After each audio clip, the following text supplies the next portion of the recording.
Hey, everybody. Well,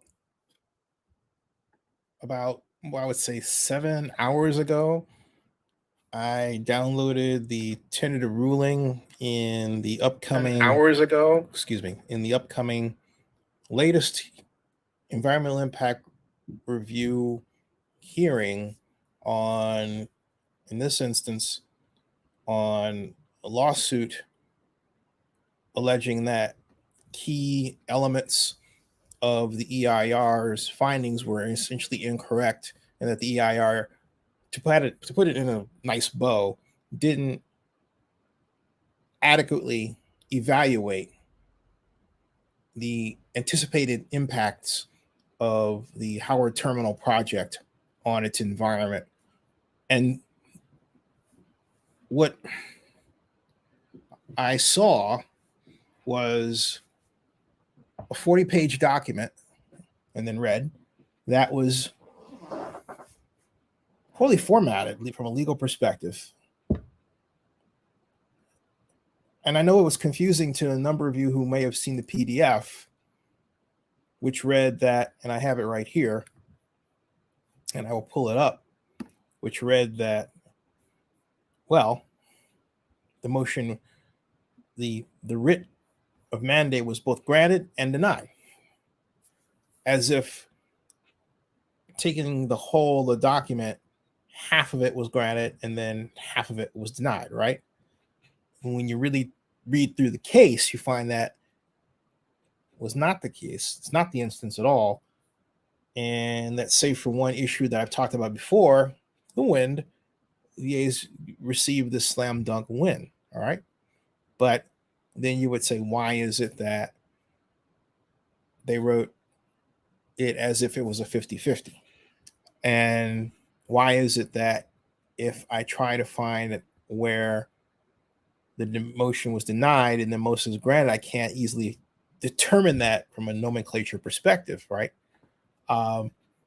Those are nagging, gnawing little procedures that would drive me to file an appeal on their own on structure, but that's me. I'm not saying that is what the East Oakland Stadium Alliance is going to do.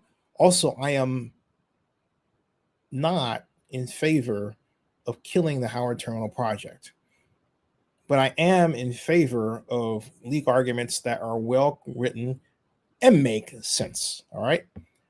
This one, in my opinion, is not well written, and it certainly doesn't make any sense on a couple of points, which I'm going to get to. And so let's have at that right now. I'm putting this on terminal. I'm typing Howard Terminal. I was typing terminal as I talked, hence I'm putting this on terminal. And then I should write hashtag Oakland Athletics as well, okay? And then news, and then live stream, right? Live stream. There, okay, and then Zenny62, hashtag, okay, 62. All right, and then hit the whole king caboodle, go boom, and boom, all right? All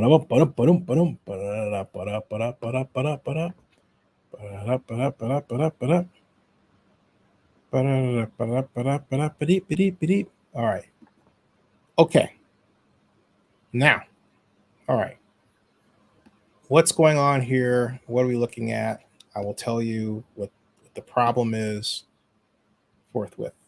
And here is the problem. This is the document.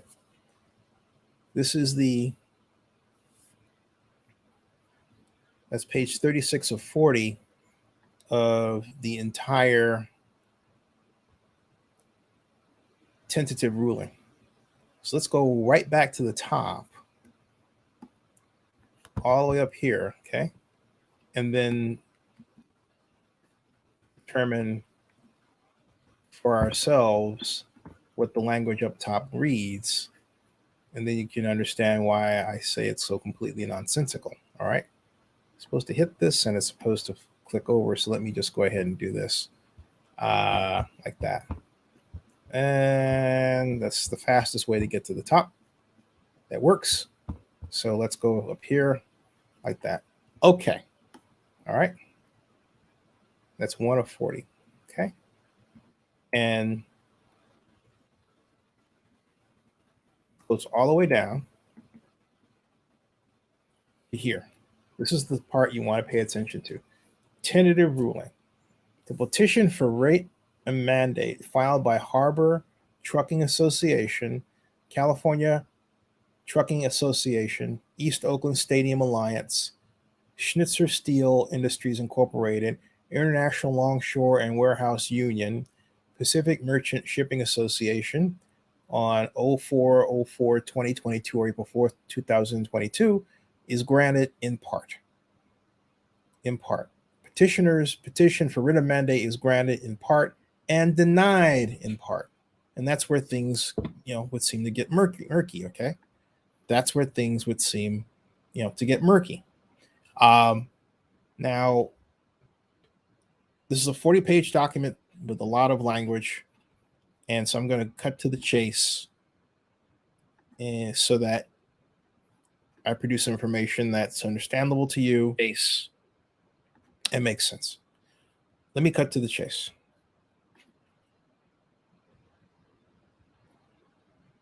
On all points, save for 2, the court makes a sensible argument regarding their opinion that the environmental impact report on its own stands and has adequate reasons for the position it takes that are supported by evidence. That is a somewhat altered view, altered resuscitation of the language that is in the tentative ruling. When I say somewhat altered, I don't mean I altered it for any purpose other than shortening the sentence so that it's easier to repeat in bite size to you, right? Okay. There are 2 problems with the tentative ruling as it is written that will cause me to rush to court aside from procedure. The first problem is how the Coliseum is regarded. You and I know the Coliseum is commonly considered an alternative land objective for the construction of a ballpark because it was initially considered as the place a new ballpark could be. What the court did was say, no, it's not viable, and then basically didn't explain why. They just said, the court did, that essentially the Athletics had considered building a stadium there and did not. No detail was covered as to the outcome of why the Athletics didn't do that, just that they didn't do it. Then they talked about the possibility of locating near Lake Merritt, and then, of course, Jack London Square and Howard Terminal. And then, of course, the other alternative, which is, hey, to do nothing, right? As opposed to building at the Coliseum anew, building at Lake Merritt, or building at Jack London Howard Terminal, you could simply do nothing and stay in the current facility, all right? So there was no reason given by the court why it would simply just rubber stamp the city's position. But that's what that's what the court did. It rubber stamped the city's position. But far more incredibly to me is that the court would copy an idea that I haven't heard advanced by the city concretely, or the Port of Oakland concretely, but an idea that the turning basin was not a viable option to expect to be done. That's written in the documents. I was flabbergasted just reading that. I thought you gotta be kidding me. And again, I'm a proponent of the project, but I'm not going to sit back and say, because it's in my favor, and go, oh, yeah, just fine. I mean, it's not life and death, right? For me to take this position. If it were life and death, maybe I wouldn't say anything, because it would mean, the difference between me going to the chair and not that that's reality. Okay. I'm being facetious, but the point is, the court copied the City of Oakland's position on Howard Terminal from a legal perspective, chapter and verse, whenever it was possible to do so. The only time that was not done was in the case of Wynn, which I talked about earlier. That's the only case. That is the only case. Wynn. I'm typing now, talking Howard Terminal lawsuit on YouTube.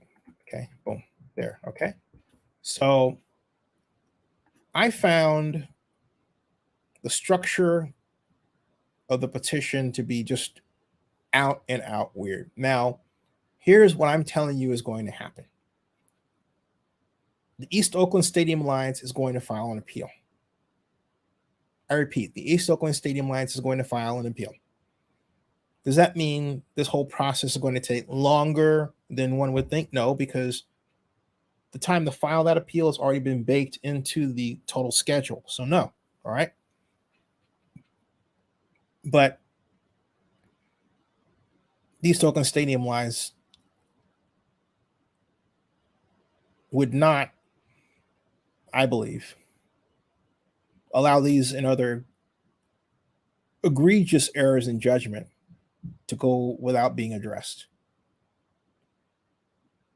The turning basin has long been considered a viable alternative, or a viable option, and in the case of the East Oakland Stadium Alliance, desired project something that they feel they have to have in the construction of Howard Terminal. All right. The tentative ruling does not acknowledge that. It was very strange. It's very strange, to say the least. That is not anywhere near the language at all. And so you would say, okay, Zenny Wolf, that's not that's the case. What does it say? And I will tell you what it says right off the bat. It reads that I'm scrolling down here. I'm gonna have to type turning basin in the locator. Turning. Yeah, here we go. Basin. All right. Okay. And it says that petitioners argue that the city failed to consider a separate project, the Turning Basin's widening project, which would or will affect portions of the Howard Terminal project site. Petitioners argue that the EIR cannot avoid analyzing the potential cumulative impacts of the Turning Basin widening project merely because an environmental and feasibility analysis was not complete. CEQA, this is a quote, CEQA does not require that an EIR consider the potential cumulative impacts of every proposed future project. It requires only that an EIR consider the cumulative impacts of probable future projects. City of Maywood, Supra 208, Cal-App 4th, page 398. And it goes on to read that courts have found that projects undergoing an environmental review are reasonably probable future projects. Gray versus County Court of Madera. To prevail on a challenge based upon the failure to consider cumulative impacts, the petitioner bears the burden of proving that the proposed future project qualifies as a probable future project. And so basically they're saying, and they're saying, they're looking at Sierra Club versus City of Orange as their site, and they're saying that where an EIR is challenged as being legally inadequate, a court presumes a public agency's decision to certify the EIR is correct, thereby imposing on a party challenging it the burden of establishing otherwise. And think about how powerful that is, okay? In other words, what it's saying is, hey, look, City of Oakland decided to certify the EIR, okay? And therefore, because they did it,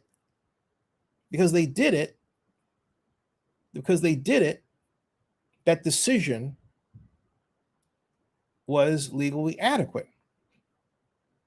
Now it's up to you to prove otherwise. The court is saying, well, they've already done it, so we're cool. Just the act. So you have a tough road to hoe in countering that advantage. Then it goes on to write, here the petitioners submit the turning basin as and indicated that it was issued, turning basin document. It says that it was issued on the 31st of May of 2022. And it says the project's draft environmental impact report was issued February 2021, and the final EIR was issued on December of 2021, approximately a year and a half and 6 months, respectively, before the turning basin document. And it says further, as the EIR explains in both the draft and the final EIR, it did not include the turning basin project as a future project because at the time of the project, the turning basin was undergoing a feasibility study by the Corps of Engineers and the port to be completed by the end of 2023. All right, and they said that's why they didn't include it as a future project. Now, that's why I'm saying that's confusing. A project undergoing a feasibility study does not mean that when the feasibility study is done, it's going to be killed. A feasibility study is done to determine what factors have to be considered in order to make the project happen. Feasibility studies are not done to kill a project. Keep that in mind whenever someone does a feasibility study for you and you're a government official. Feasibility studies are done to determine how a project can be done. That's the idea, not to kill it. So it says, insofar as petitioners argue that the turning basin project might result in the loss of 10 acres of the project site, the EIR, it considers that scenario is part of the maritime reservation scenario. Okay. Then it says, ultimately, petitioners have not met their burden of establishing that the turning basin project was a probable future project. And that's simply because they claim that there was no EIR. Okay. They claim that there was no EIR that was for the turning basin project. Well, they hadn't got that far.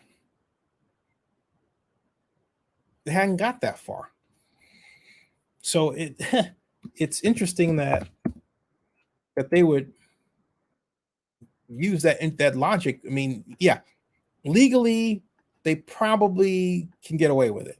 All right. But I'd like to file an appeal just to test that.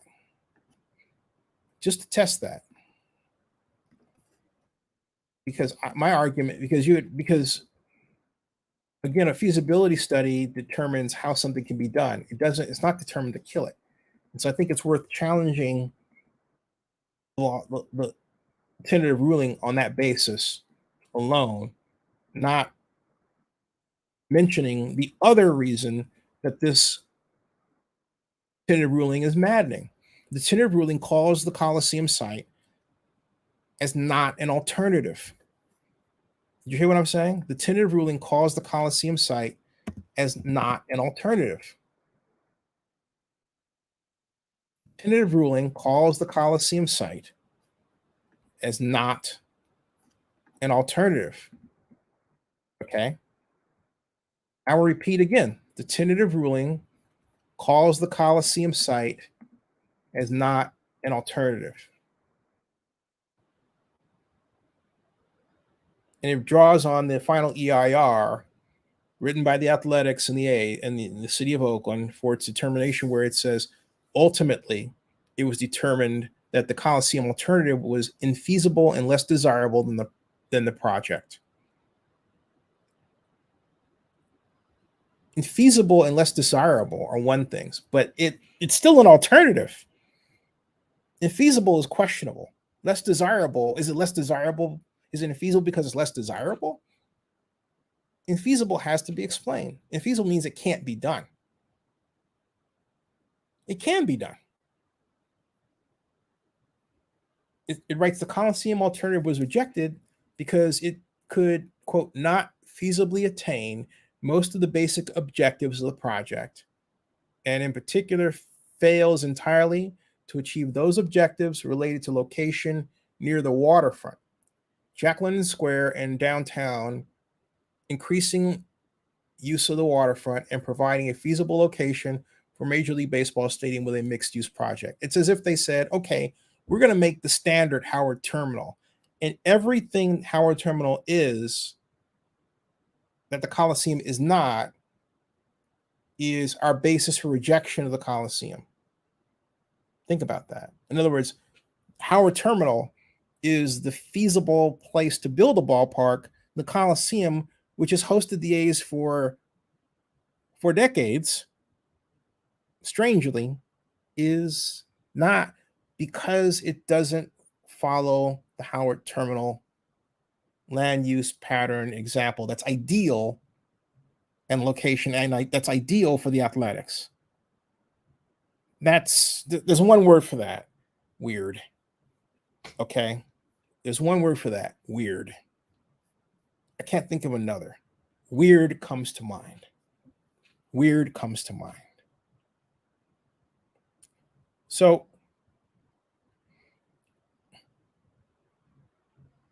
Friday, I'll have a live stream open to cover how this all plays out. I expect that an appeal will be filed, although I don't expect that it's going to be filed right then and there. It couldn't, but we'll see. That's why they play the game, right? Thank you for contacting me, those of you who have, regarding questions about this and what it means. And overall, it means, yeah, if you're looking for me to say that the A's got a slam dunk win, I'll say they got a win that's significant, but there are questions.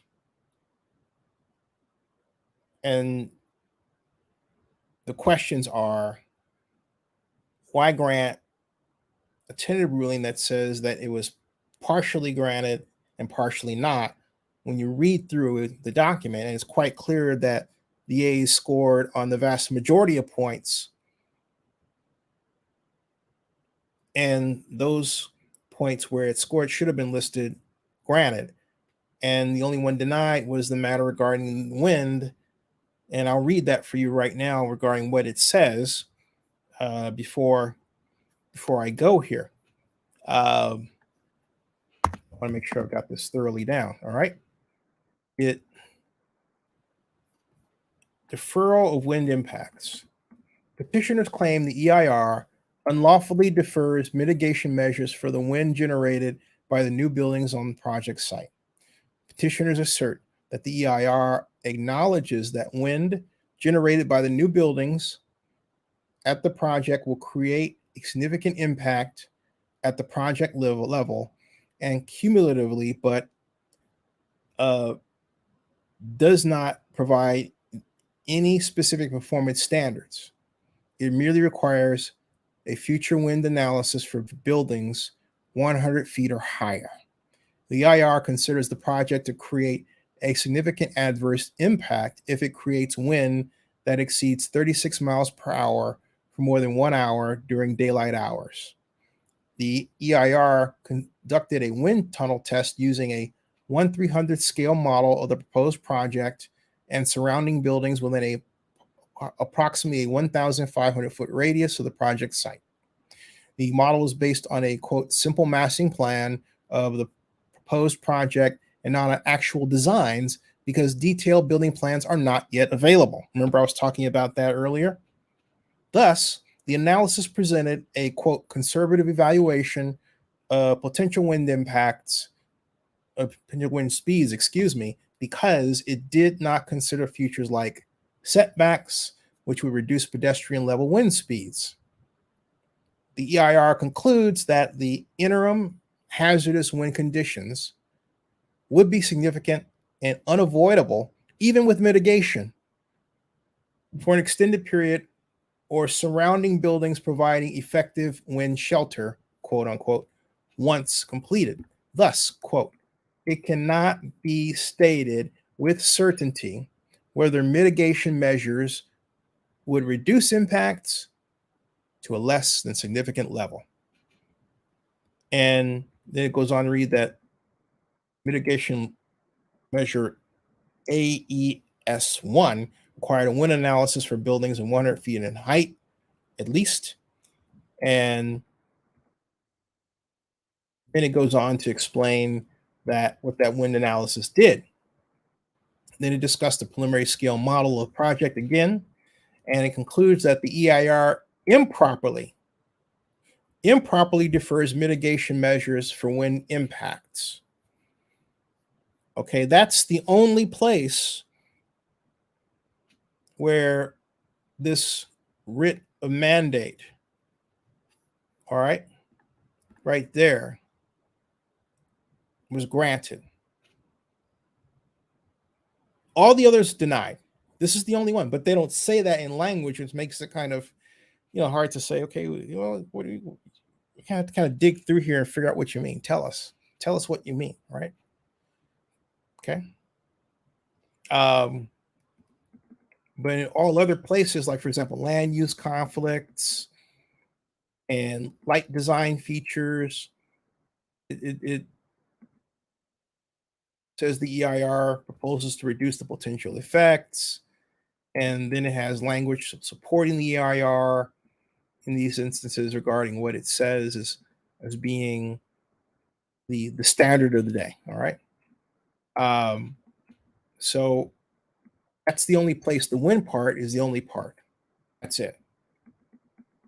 So overall, again, I would file an appeal for reasons of written procedure and for reasons of logic regarding the Coliseum not being considered as an alternative to the ballpark. That's strange. Even if it was in the EIR, they'll say, well, it was in the EIR. Well, is that right? Of course not. You know it's not right, and I know it's not right. But here we are. So there will be an appeal.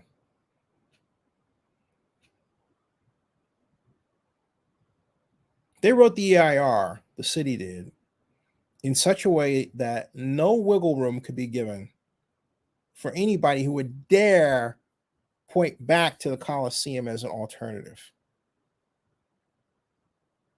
So from that perspective, this EIR was written brilliantly. A brilliant legal defense of the desire to build Howard Terminal Ballpark without interruption, without a successful legal challenge. That was the obvious intent here. Nice job. I think. I'm quite interested to learn what the East Oakland Stadium Alliance thinks. So we'll find that out on Friday. All right. Live long and prosper. And subscribe to Zenny62 on YouTube. And please bookmark oaklandnewsnowblog.com. That ends this broadcast. Oh, and by the way, check out Zenny62media.com. I'll see you.